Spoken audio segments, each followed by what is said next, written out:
ആകാശവാണി.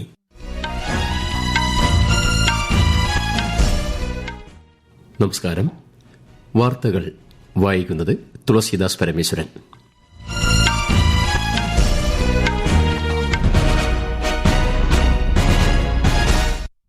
പ്രധാന വാർത്തകൾ. വർഷകാല സമ്മേളനം പൂർത്തിയാക്കി പാർലമെന്റിന്റെ ഇരുസഭകളും അനിശ്ചിതകാലത്തേക്ക് പിരിഞ്ഞു. പ്രതിപക്ഷ ബഹളത്തിനിടെ ഖനന ധാതു നിയന്ത്രണ ഭേദഗതി ബില്ലിന് അംഗീകാരം നൽകി രാജ്യസഭ. കേന്ദ്ര സംഗീത നാടക അക്കാദമി ഫെലോഷിപ്പുകളും പുരസ്കാരങ്ങളും രാഷ്ട്രപതി ദ്രൌപദി മുർമു ന്യൂഡൽഹിയിൽ സമ്മാനിച്ചു. 80ാമത് സ്വാതന്ത്ര്യ ദിനാഘോഷങ്ങൾക്കൊരുങ്ങി രാജ്യം. ഹർ ഘർ തിരംഗ പ്രചാരണം ഏറ്റെടുത്ത് ജനങ്ങൾ. നഗരങ്ങളിൽ പ്രധാൻമന്ത്രി ആവാസ് യോജന രണ്ടാം ഘട്ടം നടപ്പാക്കാൻ സംസ്ഥാന മന്ത്രിസഭാ യോഗ തീരുമാനം. വിഴിഞ്ഞം തുറമുഖത്തെ ചരക്കു നീക്കത്തിന് ഈ മാസം 18-ന് തുടക്കമാകുമെന്ന് മുഖ്യമന്ത്രി വി ഡി സതീശൻ. അതിതീവ്ര മഴ സാധ്യത കണക്കിലെടുത്ത് പശ്ചിമ ബംഗാളിലും ഒഡീഷയിലും ഇന്ന് ചുവപ്പ് ജാഗ്രത പ്രഖ്യാപിച്ച് കേന്ദ്ര കാലാവസ്ഥാ വകുപ്പ്. കേരളത്തിൽ കണ്ണൂർ, കാസർഗോഡ് ജില്ലകളിൽ മഞ്ഞ ജാഗ്രത. ഭൂകമ്പം നാശം വിതച്ച കൊളംബിയയിൽ സാമ്പത്തിക അടിയന്തരാവസ്ഥ പ്രഖ്യാപിച്ചു. മരണസംഖ്യ 265. വാർത്തകൾ വിശദമായി. വർഷകാല സമ്മേളനം പൂർത്തിയാക്കി പാർലമെന്റിന്റെ ഇരുസഭകളും അനിശ്ചിതകാലത്തേക്ക് പിരിഞ്ഞു. സമ്മേളനത്തിന്റെ അവസാന ദിനമായ ഇന്നും പ്രതിപക്ഷ ബഹളത്തെ തുടർന്ന് ഇരുസഭകളിലും നടപടികൾ തടസ്സപ്പെട്ടു. രാവിലെ സഭാ നടപടികൾ ആരംഭിച്ചപ്പോൾ തന്നെ ലോക്സഭ അനിശ്ചിതകാലത്തേക്ക് പിരിയുകയായിരുന്നു. പ്രധാനമന്ത്രി നരേന്ദ്രമോദിയും കേന്ദ്ര ആഭ്യന്തരമന്ത്രി അമിത്ഷായും ഇന്ന് സഭയിൽ സന്നിഹിതരായിരുന്നു. വർഷകാല സമ്മേളനത്തിൽ 12 ബില്ലുകൾ പാസാക്കിയതായി കേന്ദ്ര പാർലമെന്ററി കാര്യമന്ത്രി കിരൺ റിജിജു പിന്നീട് വാർത്താസമ്മേളനത്തിൽ അറിയിച്ചു. സർക്കാർ ചർച്ചയ്ക്ക് തയ്യാറായിരുന്നുവെന്നും എന്നാൽ പ്രതിപക്ഷം ഒഴിഞ്ഞുമാറുകയായിരുന്നുവെന്നും അദ്ദേഹം അറിയിച്ചു. പ്രതിപക്ഷ ബഹളത്തിനിടെ ഖനന ധാതു ഭേദഗതി ബിൽ രാജ്യസഭ പാസാക്കി. കേന്ദ്ര കൽക്കരി മന്ത്രി ജി കിഷൻ റെഡ്ഡിയാണ് ബിൽ അവതരിപ്പിച്ചത്. രാജ്യത്തെ ഖനന മേഖലയെ കൂടുതൽ കാര്യക്ഷമവും നിക്ഷേപ സൌഹൃദവുമാക്കുക, നിർണായക ധാതുക്കളുടെ ആവശ്യകത തടസ്സമില്ലാതെ പൂർത്തിയാക്കുക എന്നിവ ബിൽ വ്യവസ്ഥ ചെയ്യുന്നു. फाइनेंशियल सिचुएशन हो या तो लैंड के विषय पर भी हो, मिनरल के विषय पर भी हो, केंद्र सरकार कोई इसमें हस्ताक्षर नहीं है. सिर्फ भारत सरकार चाहते हैं मिनरल का रेट्स देश भर में एक स्थित हो. 2024-25 വർഷങ്ങളിലെ സംഗീത നാടക അക്കാദമി ഫെലോഷിപ്പുകളും പുരസ്കാരങ്ങളും രാഷ്ട്രപതി ദ്രൌപദി മുർമു ന്യൂഡൽഹിയിൽ സമ്മാനിച്ചു. 2 മലയാളികൾ ഉൾപ്പെടെ 115 പേർക്കാണ് പുരസ്കാരം. മോഹിനിയാട്ടം അധ്യാപിക ഗിരിജ ചന്ദ്രനും കഥകളി കലാകാരൻ കലാമണ്ഡലം കൃഷ്ണകുമാറും പുരസ്കാരം ഏറ്റുവാങ്ങി. 80ാമത് സ്വാതന്ത്ര്യ ദിനാഘോഷങ്ങൾക്കൊരുങ്ങി രാജ്യം. സ്വാതന്ത്ര്യദിനത്തിൽ പ്രധാനമന്ത്രി നരേന്ദ്രമോദി ന്യൂഡൽഹിയിലെ ചുവപ്പ് കോട്ടയിൽ രാജ്യത്തെ അഭിസംബോധന ചെയ്യും. യുവശക്തിക്കും ദേശീയ ഗീതമായ വന്ദേമാതരത്തിനുമാണ് ഇത്തവണ പ്രാധാന്യം നൽകുന്നത്. ചുവപ്പ് കോട്ടയിൽ ഇക്കുറി ആദ്യമായി വന്ദേമാതരം ആലപിക്കും. സ്വാതന്ത്ര്യ ദിനാഘോഷങ്ങളോടനുബന്ധിച്ച് രാജ്യമെമ്പാടും ശക്തമായ സുരക്ഷാ ക്രമീകരണങ്ങളാണ് ഏർപ്പെടുത്തിയിരിക്കുന്നത്.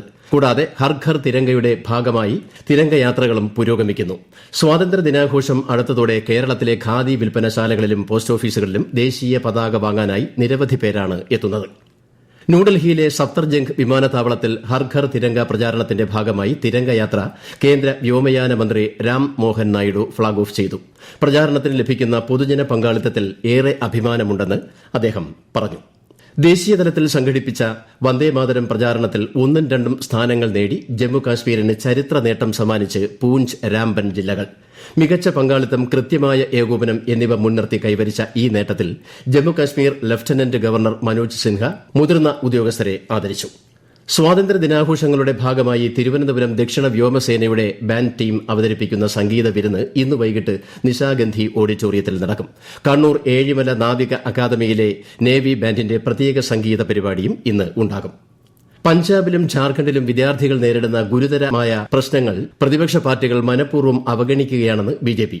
വിദ്യാർത്ഥികളുടെ വിഷയങ്ങളിൽ ഉയർന്നുവരുന്ന ചോദ്യങ്ങളിൽ നിന്ന് രക്ഷപ്പെടാൻ മാത്രമാണ് പ്രതിപക്ഷം പാർലമെന്റിൽ ബഹളമുണ്ടാക്കുന്നതെന്ന് ബിജെപി വക്താവ് സുധാൻഷു ത്രിവേദി വാർത്താസമ്മേളനത്തിൽ പറഞ്ഞു. ലോക്സഭാ പ്രതിപക്ഷ നേതാവ് രാഹുൽ ഗാന്ധി ഝാർഖണ്ഡിലെ വിദ്യാർത്ഥി പ്രക്ഷോഭങ്ങളെക്കുറിച്ചും അവരുടെ പ്രശ്നങ്ങളെക്കുറിച്ചും മൌനം പാലിക്കുകയാണെന്നും അദ്ദേഹം ആരോപിച്ചു.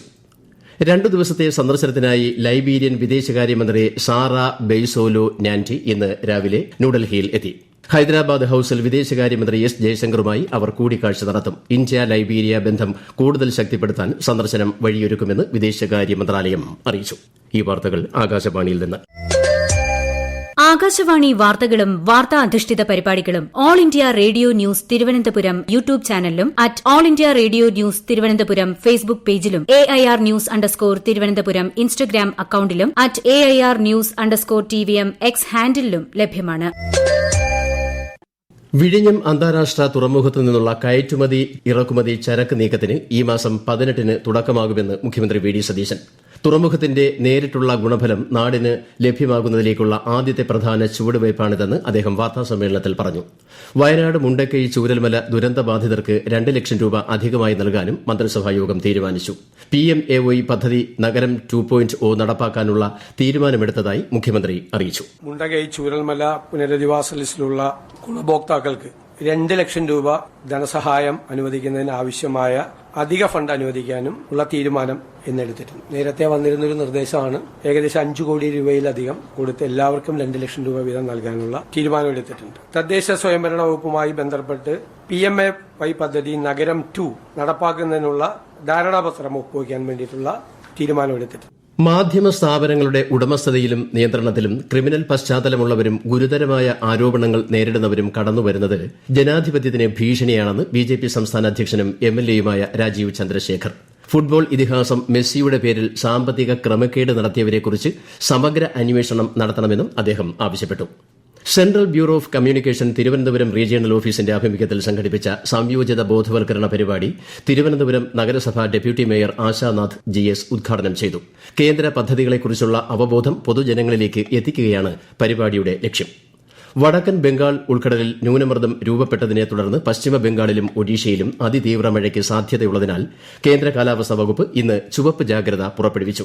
ഛത്തീസ്ഗഡിലെ വിവിധ പ്രദേശങ്ങളിൽ നാളെ വരെ ശക്തമായതോ അതിശക്തമായതോ ആയ മഴയ്ക്ക് സാധ്യതയുണ്ട്. അതേസമയം കേരളത്തിൽ ഒറ്റപ്പെട്ട ശക്തമായ മഴയ്ക്ക് സാധ്യത. കണ്ണൂർ, കാസർഗോഡ് ജില്ലകളിൽ കേന്ദ്ര കാലാവസ്ഥാ വകുപ്പ് ഇന്ന് മഞ്ഞ ജാഗ്രത പ്രഖ്യാപിച്ചു.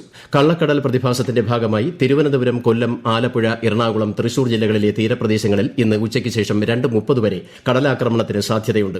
മത്സ്യത്തൊഴിലാളികളും തീരദേശവാസികളും ജാഗ്രത പാലിക്കണം. ഭൂകമ്പം നാശം വിതച്ച കൊളംബിയയിൽ സാമ്പത്തിക അടിയന്തരാവസ്ഥ പ്രഖ്യാപിച്ചു. ദുരിതാശ്വാസ പുനർനിർമ്മാണ പ്രവർത്തനങ്ങൾക്കായുള്ള അടിയന്തര നടപടികളിൽ സർക്കാരിന് പിന്തുണ നൽകുന്നതിനായാണ് തീരുമാനം. ഔദ്യോഗിക കണക്കുകൾ പ്രകാരം ഭൂകമ്പത്തിൽ 265 പേർ മരിക്കുകയും 3494 പേർക്ക് പരിക്കേൽക്കുകയും ചെയ്തു. 496 പേരെ കാണാതായിട്ടുണ്ട്. ഇന്ന് അന്താരാഷ്ട്ര അവയവദാന ദിനം. അവയവദാനത്തിന്റെ പ്രാധാന്യം സംബന്ധിച്ച് ജനങ്ങളെ ബോധവൽക്കരിക്കുവാനാണ് ഈ ദിനം ലക്ഷ്യമിടുന്നത്. ലോകത്തിലെ ആദ്യത്തെ വിജയകരമായ അവയവം മാറ്റിവെക്കൽ നടന്നത് 1954-ലാണ്. ഇന്ത്യ ശ്രീലങ്ക ടെസ്റ്റ് പരമ്പരയിലെ ആദ്യ മത്സരം മറ്റന്നാൾ ഗാലെ ഇന്റർനാഷണൽ ക്രിക്കറ്റ് സ്റ്റേഡിയത്തിൽ ആരംഭിക്കും. കൂടുതൽ ആരാധകരെ എത്തിക്കുന്നതിന് പ്രവേശനം സൌജന്യമാക്കിയിരിക്കുകയാണ്. 2 മത്സരങ്ങളുള്ള പരമ്പരയിലെ 2ാം മത്സരം ഈ മാസം 23 മുതൽ 27 വരെ കൊളംബോയിൽ നടക്കും. ഇന്ത്യ അഫ്ഗാൻ T20 പരമ്പര അടുത്ത മാസം ന്യൂഡൽഹിയിൽ നടക്കുമെന്ന് സ്ഥിരീകരിച്ച് BCCI. അടുത്ത മാസം 13 മുതൽ 17 വരെ ന്യൂഡൽഹിയിലെ അരുൺ ജെയ്റ്റ്ലി സ്റ്റേഡിയത്തിലായിരിക്കും 3 മത്സരങ്ങൾ അടങ്ങിയ പരമ്പര നടക്കുന്നത്. അഫ്ഗാനിസ്ഥാൻ ക്രിക്കറ്റ് ബോർഡും ഇക്കാര്യം സ്ഥിരീകരിച്ചിട്ടുണ്ട്. രാജ്യത്തെ ഓഹരി വിപണികൾ നഷ്ടം. സെൻസെക്സ് 68 പോയിന്റ് ഇടിഞ്ഞ് 77,898-ലും നിഫ്റ്റി 66 പോയിന്റ് താഴ്ന്ന് 24,371-ലും വ്യാപാരം പുരോഗമിക്കുന്നു. സ്വർണ്ണവിലയിൽ വർധന. പവന് 200 രൂപ ഉയർന്ന് 1,13,760 രൂപയും ഗ്രാമിന് 14,220 രൂപയുമാണ് ഇന്നത്തെ വില. സബർമതി ജമ്മു താവി എക്സ്പ്രസ് ഖത്ര വരെ നീട്ടുന്നതിന് റെയിൽവേ ബോർഡ് അനുമതി നൽകി. ജമ്മു വഴി സർവീസ് നടത്തുകയും ഉധംപൂരിലെ ഷഹീദ് ക്യാപ്റ്റൻ തുഷാർ മഹാജൻ സ്റ്റേഷൻ വഴി ഖത്രയിലെ ശ്രീ മാതാ വൈഷ്ണോദേവി റെയിൽവേ സ്റ്റേഷനിൽ എത്തിച്ചേരുകയും ചെയ്യും. നിലവിൽ ജമ്മു താവിയിൽ ഇറങ്ങി ഖത്രയിലേക്ക് പോകാൻ ബസും മറ്റു വാഹനങ്ങളും ആശ്രയിക്കുന്ന ഗുജറാത്ത്, രാജസ്ഥാൻ, പഞ്ചാബ് എന്നീ സംസ്ഥാനങ്ങളിൽ നിന്നുള്ളവർക്ക് ഈ തീരുമാനം ഏറെ പ്രയോജനകരമായിരിക്കും. പ്രധാന വാർത്തകൾ വീണ്ടും. വർഷകാല സമ്മേളനം പൂർത്തിയാക്കി പാർലമെന്റിന്റെ ഇരുസഭകളും അനിശ്ചിതകാലത്തേക്ക് പിരിഞ്ഞു. പ്രതിപക്ഷ ബഹളത്തിനിടെ ഖനന ധാതു നിയന്ത്രണ ഭേദഗതി ബില്ലിന് അംഗീകാരം നൽകി രാജ്യസഭ. കേന്ദ്ര സംഗീത നാടക അക്കാദമി ഫെലോഷിപ്പുകളും പുരസ്കാരങ്ങളും രാഷ്ട്രപതി ദ്രൌപദി മുർമു ന്യൂഡൽഹിയിൽ സമ്മാനിച്ചു. 80ാമത് സ്വാതന്ത്ര്യദിനാഘോഷങ്ങൾക്കൊരുങ്ങി രാജ്യം. ഹർ ഘർ തിരംഗ പ്രചാരണം ഏറ്റെടുത്ത് ജനങ്ങൾ. നഗരങ്ങളിൽ പ്രധാൻമന്ത്രി ആവാസ് യോജന 2ാം ഘട്ടം നടപ്പിലാക്കാൻ സംസ്ഥാന മന്ത്രിസഭായോഗ തീരുമാനം. വിഴിഞ്ഞം തുറമുഖത്തെ ചരക്കു നീക്കത്തിന് ഈ മാസം 18-ന് തുടക്കമാകുമെന്ന് മുഖ്യമന്ത്രി വി ഡി സതീശൻ. അതിതീവ്ര മഴ സാധ്യത കണക്കിലെടുത്ത് പശ്ചിമ ബംഗാളിലും ഒഡീഷയിലും ഇന്ന് ചുവപ്പ് ജാഗ്രത പ്രഖ്യാപിച്ച് കേന്ദ്ര കാലാവസ്ഥാ വകുപ്പ്. കേരളത്തിൽ കണ്ണൂർ, കാസർഗോഡ് ജില്ലകളിൽ മഞ്ഞ ജാഗ്രത. ഭൂകമ്പം നാശം വിതച്ച കൊളംബിയയിൽ സാമ്പത്തിക അടിയന്തരാവസ്ഥ പ്രഖ്യാപിച്ചു. മരണസംഖ്യ 265. വാർത്തകൾ കഴിഞ്ഞു. അടുത്ത വാർത്താ പ്രക്ഷേപണം വൈകുന്നേരം 6:30.